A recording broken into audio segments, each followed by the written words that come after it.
Maman, vas-tu aller laver nos mains? They speak their mother's French at home, but understand their father's English just fine. Look at the dog in the truck. And their parents are committed to keeping them connected with their culture despite the challenges of the conservative community they call home. Some people will say, are they yours?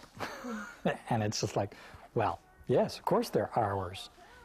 We may not have given birth to these girls, but these girls are ours.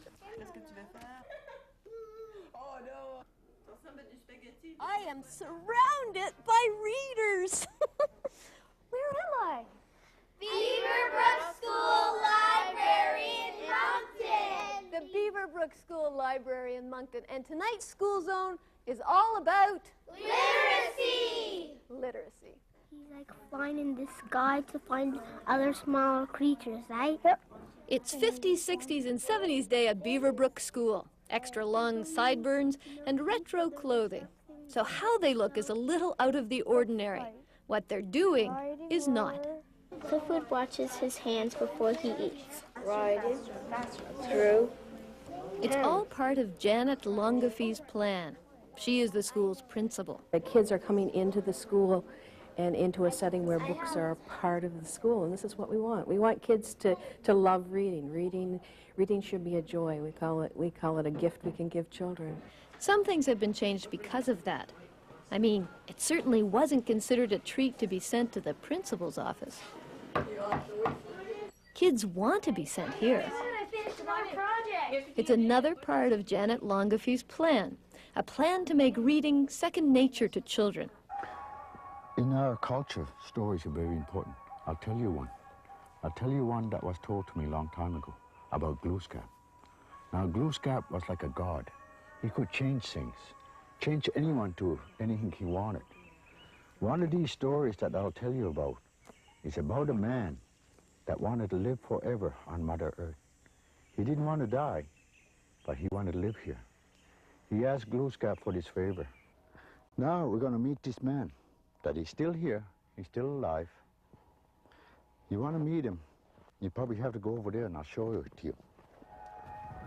This is his mouth. There's his nose, and there's his two eyes. This is his forehead. He's still alive, and he's still growing. My grandmother used to tell me about my grandfather that would talk to trees with different images of people and animals. These, they would say, were very sacred. They would pray to these trees and offer tobacco. But again, my grandfather would say, eventually these trees are going to vanish. Same thing with the forest. When I was younger, I didn't believe that. Today I do. I have to work. I mean, I love all the head work and all the reading and all the research, but I have to do things. My hands get edgy and I have to work. And so, yes, I do one-of-a-kind pieces that may or may not be seen, may or may not show, may or may not sell. It doesn't really matter. It's not, I'm not a producer per se at the point, but I do work all the time. Although I like the visual arts, I'm a maker, I'm a doer, I'm a craftsperson.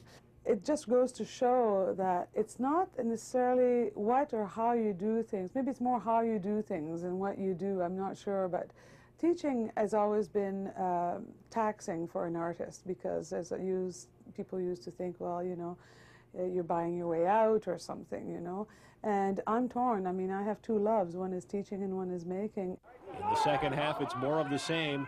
A knockdown, drag-out physical battle. And the scoring chances are rare as they continue to wallow in the mud. Finally, in the waning minutes, a breakthrough. Off the Cole Harbour lineout, Fredericton's Chuck McElveen steals the ball, and he simply sprints for the goal line. Some 35 meters later, he dives across the line for the try. Even though they'd missed the convert, the Loyalists take an 8-0 lead, and given the conditions, pretty much insurmountable. Can you talk to us a little on your reaction to the announcement of your appointment? Oh, I'm feeling deeply honored to have this new opportunity to serve my university and my province. And also, I think I'm a little bit overwhelmed with all the support, messages of encouragement that have been coming in, not only from the university, but from all over the province. It's been just great. What are the most important issues for UNB? Oh, I think the most important issue is sustaining the quality of this institution. I mean, UNB truly is a national treasure.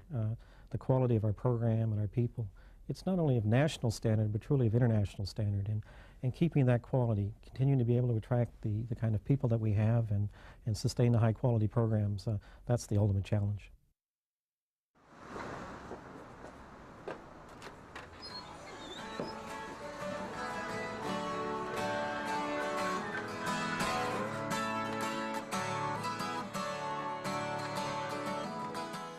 Just a regular Wednesday in downtown St. John, and that means lots of music. You can start off at Melvin's with the folk sounds of Madrigal.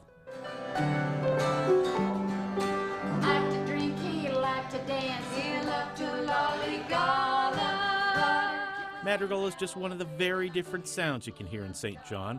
There are Celtic elements, but they don't sound anything like other East Coast artists from Cape Breton or Newfoundland. Reverie is their second disc together, and they've released a bunch of other discs as solo albums. They become so popular at home, they're going to hold their CD release party right on the stage of the beautiful, historic Imperial Theatre. Judah Kaminga plays the Celtic harp. It's definitely folk music. We're both singer-songwriters and doing folk music. Contemporary folk is what we really enjoy doing. Debbie Adshade has been in the local music world for 2 decades. She says it's vibrant and very supportive.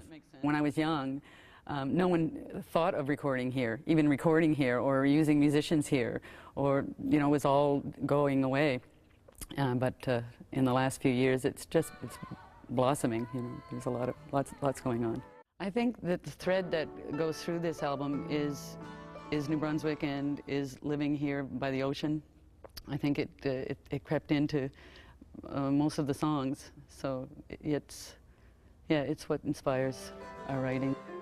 The ECMAs only come to New Brunswick every 5 years, and with Fredericton and Moncton always in the hunt to host, it could be another 15 years before the awards return to St. John. Brent Mason and Madrigal know they have to make the most out of this event. Bob Mercereau, CBC News, St. John.